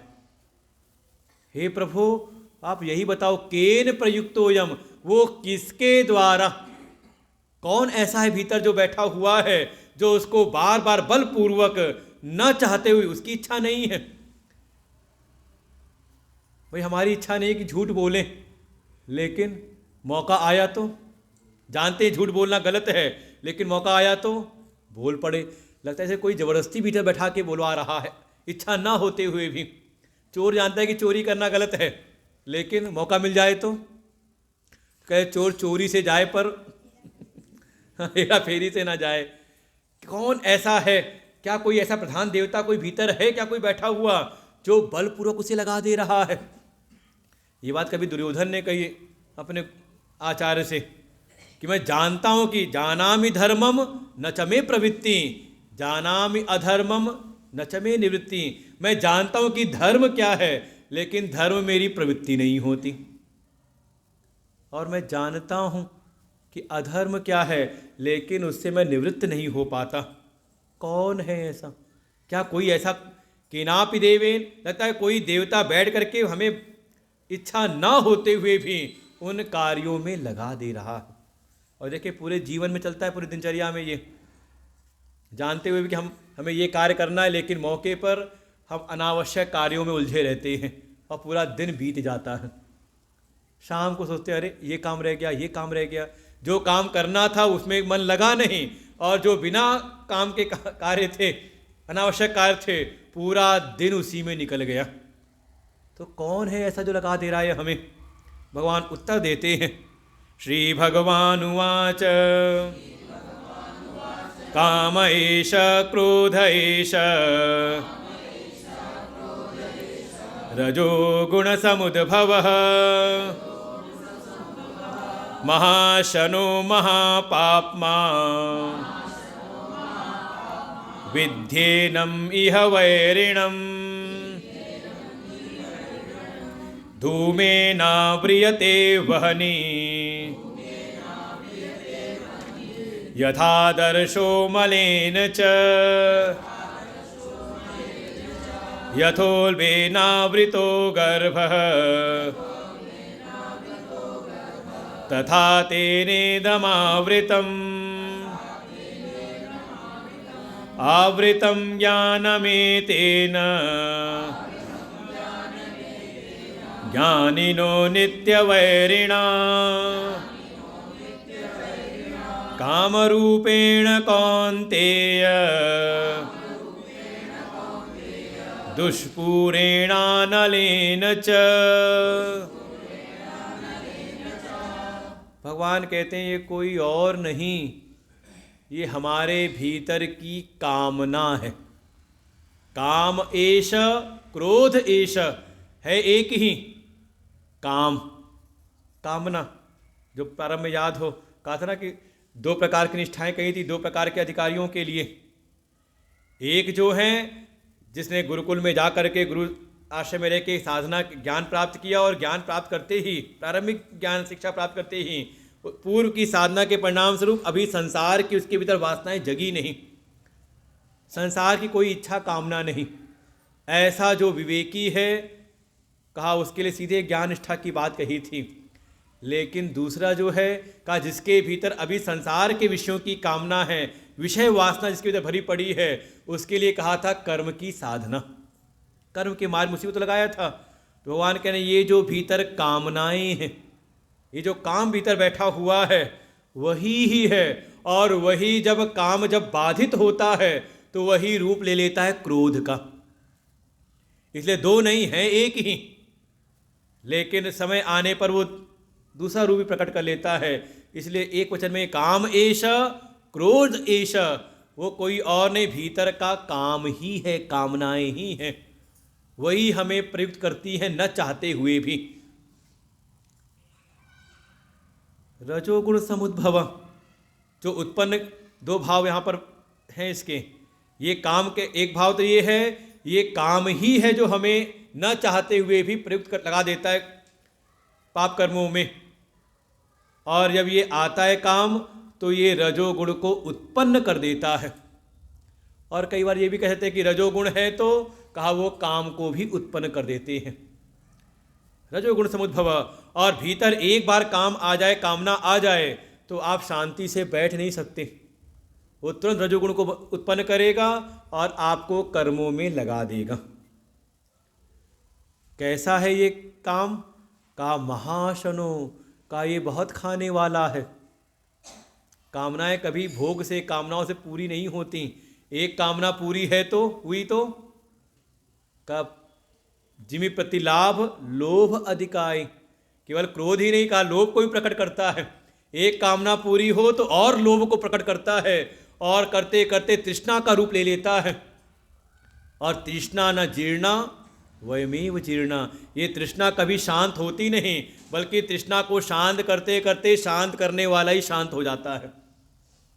ऐसा विकराल रूप लेती है। महाशनो बहुत खाने वाली है, और बहुत खाने वाली है तो महापापमा का ये पाप में भी लगा देती है। अच्छा, कभी सुना कोई निष्काम भाव से रह रहा और पाप करे? कोई इच्छा कामना ना हो और उसे ही पाप हो रहा हो? जब कुछ चाहिए होगा तभी तो आप गलत काम में लगोगे, बिना चाह, कोई चाह ना हो। जब चाह नहीं तो करोगे क्यों? चुपचाप बैठे नहीं रहोगे। कहा ये जो कामनाएं हैं, जो तृष्णाएं हैं, कहा यही ही। इसलिए कई बार लोग कह भी देते हैं, भगवान भास्कर ने कहा कि कई बार लोग कहते हैं ये मेरी तृष्णा जो थी, मेरी जो इच्छाएं जो बहुत ज़्यादा थी, इसी ने मुझको पाप कर्म करवा दिया। इसलिए ये जो कामना है इसको अपना नित्य वैरी मानो, विध्येनम इह वैरिणम, इसको अपना नित्य शत्रु मानो।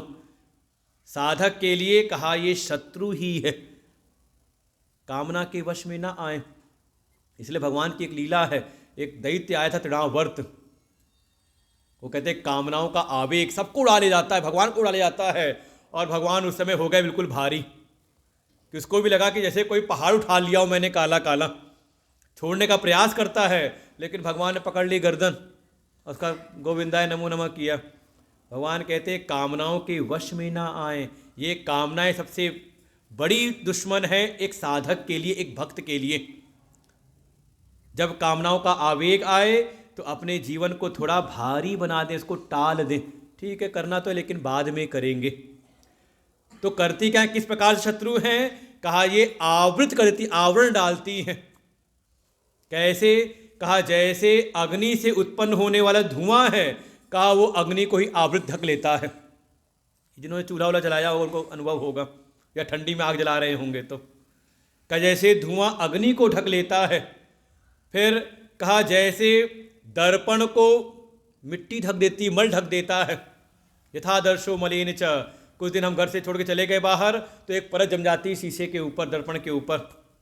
या फिर जैसे गर्भ के भीतर गर्भाशय में वो गर्भ शिशु जो बच्चा है वो ढका रहता है, ऐसे ही ये ढक देती है, आवरण कर देती। किसके ऊपर? तो 39वें में कहा एतेन ज्ञानम, कहा ये ज्ञान के ऊपर ही आवरण डालती है। आवृतम ज्ञानम, जो भीतर हमारे ज्ञान है, बुद्धि विवेक है, कहा ये कामना आ जाए तो हमारे भीतर के ज्ञान को ही ढक लेती है। इसीलिए ये ज्ञानियों का नित्य वैरी है। ज्ञानियों के जीवन के लिए कहा ये बाधक है, विघ्न है।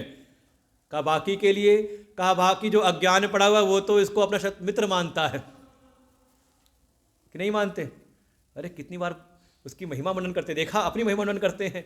देखा जैसा चाहा था वैसे ही मुझको मिल गया, या कुछ मिल गया तो अरे देखा हमने यही तो चाहा था। का उसको तो लगता है कि हमारा मित्र जैसे है अज्ञान की अवस्था में। कहा ये ज्ञानियों का ही नित्य वैरी, जिसको समझ हो चुकी है, जो अपने आप को कल्याण के मार्ग में आगे बढ़ाना चाहता है। इसीलिए इस काम रूपी जो शत्रु है, जो जल्दी आसानी से जीता नहीं, कहा दुष्पूरेण, कहा जिसको आसानी से जीता नहीं जा सकता, दुर्जय है, आसानी से जीत नहीं सकते। अनलेन, कहा जिसमें कभी भी अलम भाव नहीं आता, बस बस बस हो गया। कामनाएं हो तो जितनी मात्रा में पूरी हो तो और मन होता और मिल जाए। इसलिए ये ज्ञानियों का ही नित्य वैरी है। जो साधक है, साधना के मार्ग में है, कामनाओं को मित्र ना माने बल्कि इसको अपना शत्रु समझें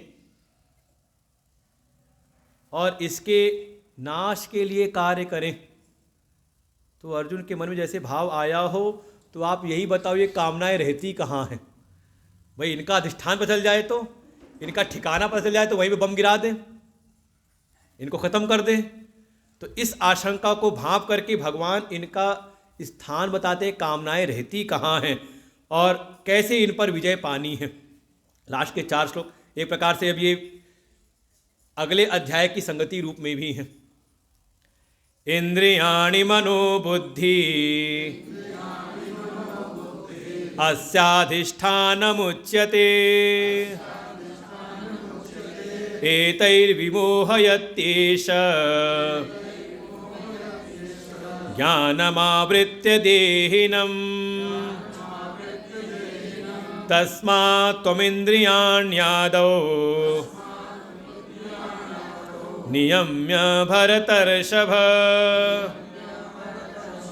पाप्मानं प्रजहीह्येनं ज्ञानविज्ञाननाशनम्। 3 ठिकाने बताए हैं इन कामनाओं के। इंद्रियाणि, ये जो 10 इंद्रियां हैं, मुख्य रूप से आपकी 5 ज्ञान की इंद्रियों में, फिर दूसरा इससे भी अंतरतम मन में, और तीसरा बुद्धि। ये इसके 3 ठिकाने हैं। और जब ये आ जाती हैं तो एतई विमोहति एष का, ये जिस पे आकर के बैठती हैं, जो इसका अधिष्ठान बनता है का, उसी को ये मोहित कर देती हैं। इंद्रियों में आ गई तो इंद्रियों को मोहित करके, मन में आ गई तो मन को मोहित करके, और बुद्धि में आ गई तो बुद्धि को मोहित करके उसके भीतर का जो ज्ञान है, ज्ञान को आवृत कर देती हैं अपने मूल अधिष्ठान को। जो इन तीनों का जो मूल अधिष्ठान अपना आत्मस्वरूप है का, उसके ऊपर ये उसको ढक देती हैं, उसका ज्ञान नहीं होने देती, उसका अनुभव नहीं होने देती। ये प्रत्येक जो देहिनम, जो जीव है, उसके ज्ञान के ऊपर, उसके स्वरूप के ऊपर आवरण कर देती हैं। इसलिए उपाय क्या है? तो भगवान कहें तस्मात्, निष्कर्ष उपाय यही है कि जो सबसे पहले इंद्रियां जो द्वार बन रही हैं, भाई इंद्रियों से भीतर मन है ना, तो कोई भी कामना इंद्रिय से प्रवेश करेगी। भगवान कहें सबसे पहले इंद्रियों पर ही पहरा बैठा दो, इंद्रिय संयम की साधना पे मुख्य जोर दें। और आप देखें जहां से शुरू किया था, यस्त्विन्द्रियाणि मनसा नियम्य आरभते, ये था 6वां श्लोक। भगवान ने वही कहा था, आहार शुद्धि पर जोर दिया था कि अपनी संस्कारित मन के द्वारा अपनी इंद्रियों को शुद्ध करो, इन पर संयमन करो। भगवान यहाँ पुनः वहीं पर लेकर के आ रहे हैं, कहते त्वम इंद्रियाणि आदौ नियम्य, आदौ पूर्व में सबसे पहले तुम अपनी इंद्रियों को ही संयमित करो। भरतर्षभ, हे भरतवंशियों में श्रेष्ठ, अगर इस ज्ञान के मार्ग में, साधना के मार्ग में आगे बढ़ना चाहते हो तो अपने जीवन में थोड़ा इंद्रिय संयम लेकर के आओ, इंद्रियों को संयमित करो। क्योंकि ये जो कामनाएं हैं ये पापमानम, पाप में ही लगाने वाली हैं, और लगा करके ये हमारे भीतर के ज्ञान और विज्ञान, 2 चीज़ें बताई यहाँ पर। भगवान भाषा कहते हैं ज्ञानम शास्त्रतः आचार्यतः च आत्मादीनाम अवबोध। जो शास्त्र और आचार के द्वारा जो हम सुनते हैं वो है ज्ञान, और थोड़ी साधना करके, चिंतन मनन करके जो उसका हमें अनुभव होता है उसका नाम है विज्ञान। कहा ये जो पापी काम है, कामनाएं हैं, का ये हमारे ज्ञान और विज्ञान का ही नाश कर देती हैं। इसलिए प्रजही, इनका त्याग कर दो, इनका नाश कर दो, इसको बिल्कुल कामना को शत्रु मान करके इसका नाश करो। आधार क्या बनाए? तो आधार तो वही है विवेक, विचार। भगवान आगे विचार देते हैं, आश्रय किसको बनाएं?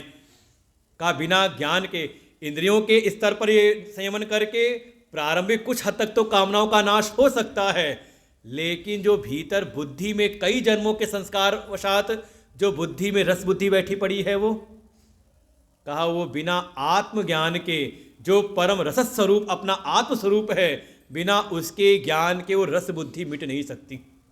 जैसे आप इंद्रिय द्वार पर संयमन करोगे तो धीरे धीरे जिन जिन विषयों का आप संयमन करोगे, त्यागने की कोशिश करोगे, धीरे धीरे वो आपके पास आना ही बंद कर देंगे। विषया विनिवर्तन्ते निराहारस्य देहिनः। जब कोई निराहार रहने लगता है, उपवास करने लगे, संयमित जीवन जीने लगे, तो जिनका जिनका आप संयमन करोगे तो धीरे धीरे वो विषय आपके पास आना ही बंद कर देंगे। जैसे मान लो डॉक्टर ने बता दिया आपकी शुगर बढ़ गई है, अब जहाँ जाते हैं, नहीं मीठा है ना, नहीं मीठा नहीं खाते। कोई आ गए, चाय मीठी है क्या? नहीं चाय नहीं पीते, मीठी है। कुछ दिनों में क्या होगा, आपके कहने के पहले ही लोग कह देंगे अरे इनको मत दो मीठा, शुगर वाले। धीरे धीरे आप किसी व्यक्ति से मिलना बंद कर दो, तो व्यवहार अपने कम समेटना शुरू कर दो, तो धीरे धीरे लोग भी आपके पास आना बंद कर देंगे। और ये सत्संगियों के जीवन में खूब घटित होता है। घर में मेहमान आना बंद हो जाते हैं। क्यों? क्योंकि धीरे धीरे आप संयमित कर रहे थे अपने जीवन को, उनसे काट के अपनी साधना में लगा रहे थे अपने जीवन को, तो धीरे धीरे लोग भी आना बंद हो जाते हैं।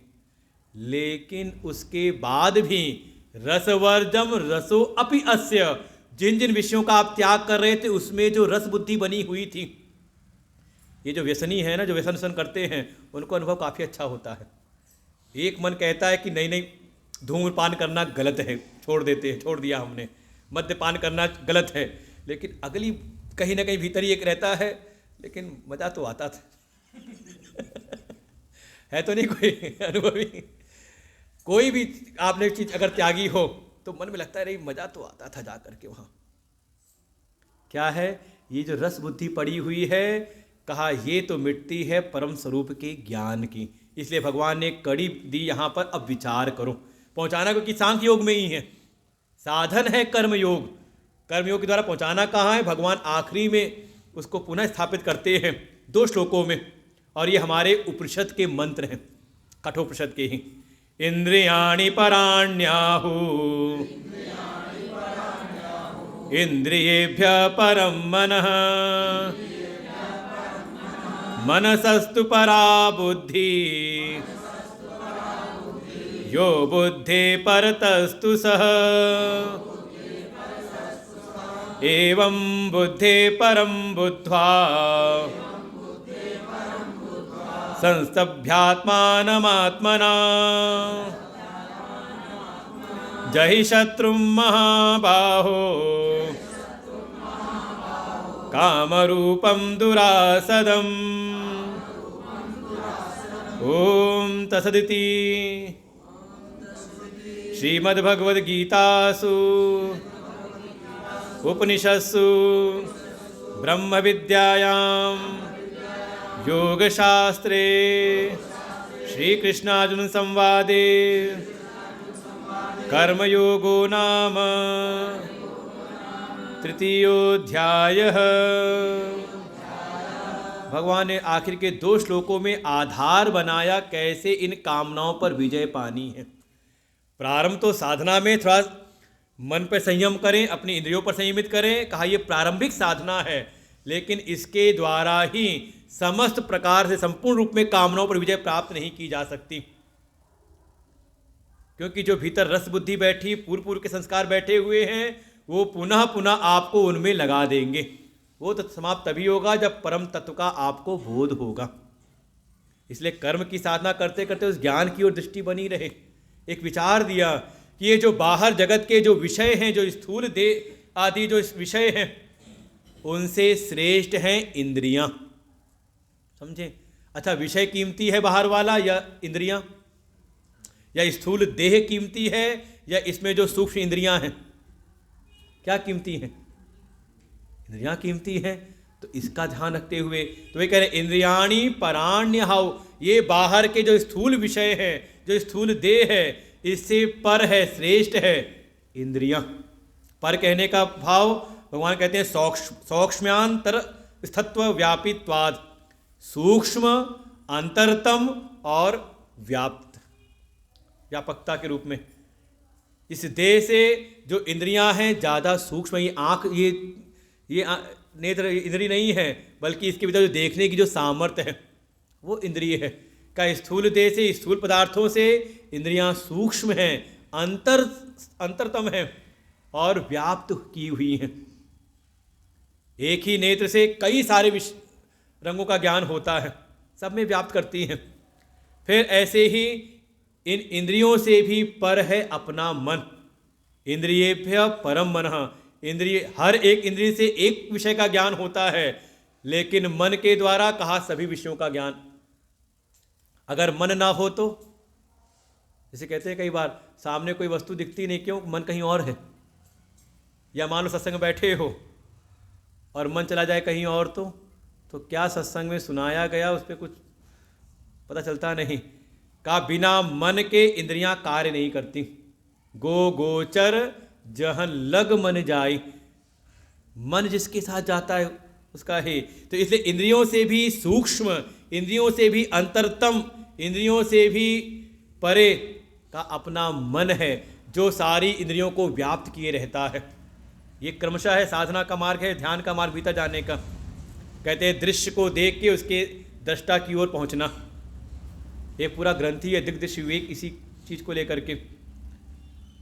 फिर कहा मन तक पहुंच गए तो कहा मन से भी श्रेष्ठ, मनसस्तु परा बुद्धि, मन से भी परे, मन से भी श्रेष्ठ, मन से भी सूक्ष्म, मन से भी अंतरतम, मन को भी व्याप्त किया हुआ एक है, उसका नाम है बुद्धि, जो निश्चय कराती है।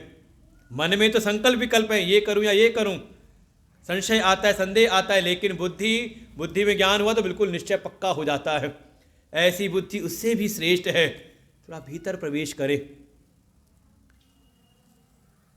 कहा ये जो बुद्धि है, कहा बुद्धि से भी एक श्रेष्ठ है। बुद्धे यो बुद्धे परतः तु सह, का जो बुद्धि से भी पर है, बुद्धि का भी साक्षी।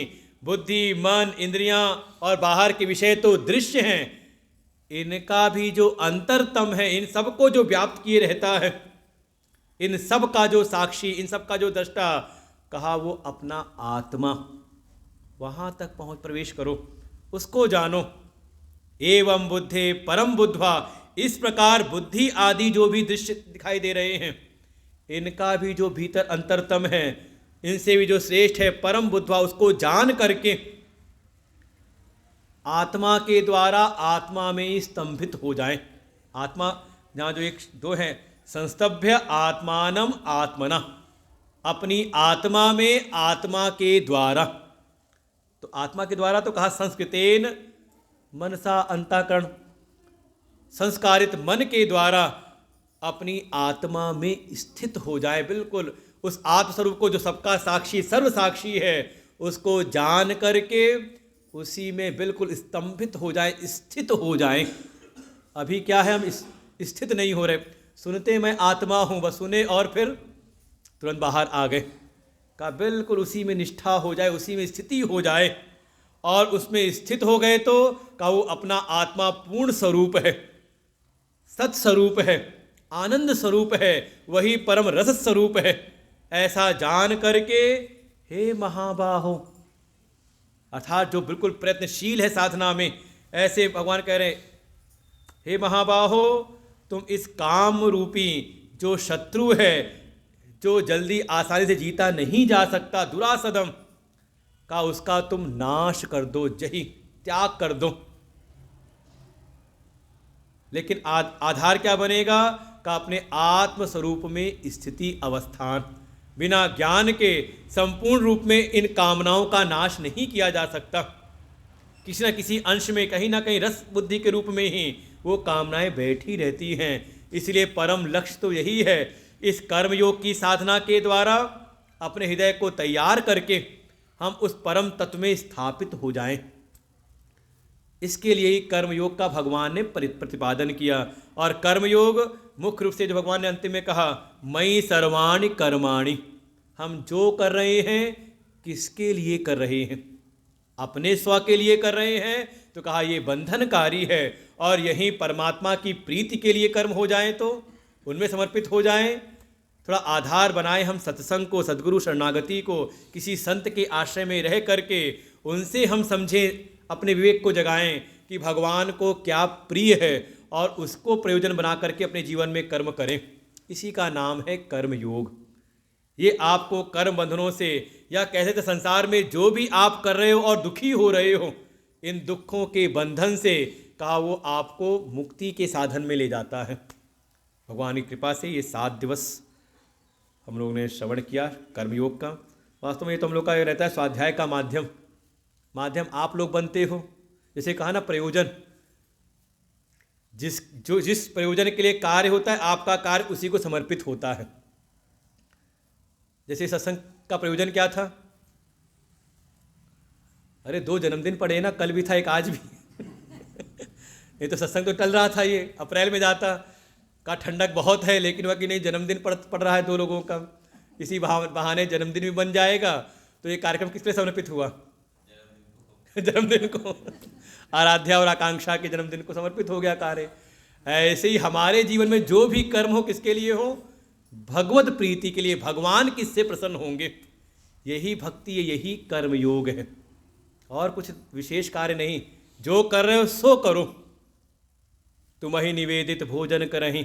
बिल्कुल ये जीवन, जो कर रहे हैं भगवान अपने लिए नहीं, भोजन बना रहे हैं तो एक दृष्टि क्या है, अपने पेट पालने के लिए, और एक क्या है, ठाकुर जी विराजमान है, ठाकुर जी को भोग लगाने के लिए, भगवान की सेवा के लिए। जो भी भोग हैं पहले भगवान को अर्पण करके फिर उसको प्रसाद बुद्धि से ग्रहण करें, इसी का नाम है कर्म योग। और कुछ ज़्यादा कठिन चीज़ नहीं है, भगवान की कृपा से। और ये वास्तव में हम लोगों को तो माध्यम बनता है अपने स्वाध्याय के लिए, इसलिए आज हमने कोशिश की कि पूरे 3रे अध्याय को अपने मस्तिष्क में धारण कर लें। इसलिए आज सारे श्लोकों का हमने संक्षेप में प्रयत्न किया, जिससे कि हमारा रिवीजन हो जाए, पक्का हमारे मस्तिष्क में वो बातें बैठ जाएं, कहीं और सुनाना हो तो फिर पढ़ना ना पड़े, पढ़ना तो पड़ता ही है लेकिन भगवान की कृपा से बढ़िया शबा शंकर पांडे जी और आशा माता जी, और बढ़िया स्थान भी हो गया ये सुनियोजित, चाहे कैसा भी मौसम हो, सर्दी गर्मी बरसात, आशा कोचिंग सेंटर सूट करेगा ये। और ये तो बढ़िया है, किसी को भी बुला लो, इतने गुरुजी के हमारे सब साधक शिष्य लोग हैं, बैठ के स्वाध्याय शुरू कर दें गीता जी का, एक एक अध्याय क्रमशः, 3रा अध्याय हो गया, अगला 4था अध्याय, 5वां अध्याय, ऐसे पूरी गीता का स्वाध्याय कर ले। कम से कम साल में अगर 12 महीने करें तो 12 अध्याय हो पाएंगे, लेकिन जितना भी हो जाए उतना अच्छा है। पूरे परिवार को ही आशीर्वाद है इस ज्ञान के मार्ग में, भक्ति के मार्ग में, गुरु चरणों में सेवा के मार्ग में आगे बढ़ते रहे। इन्हीं शब्दों के साथ सर्वे भवन्तु सुखिनः, सर्वे सन्तु निरामयः, सर्वे भद्राणि पश्यन्तु, मा कश्चित् दुःख भाग् भवेत्। ओम पूर्णमदः पूर्णमिदं पूर्णात् पूर्णमुदच्यते, पूर्णस्य पूर्णमादाय पूर्णमेवावशिष्यते। ओम शांति शांति शांति। हरि ओम। श्री गुरुभ्यो नमः। हरि ओम।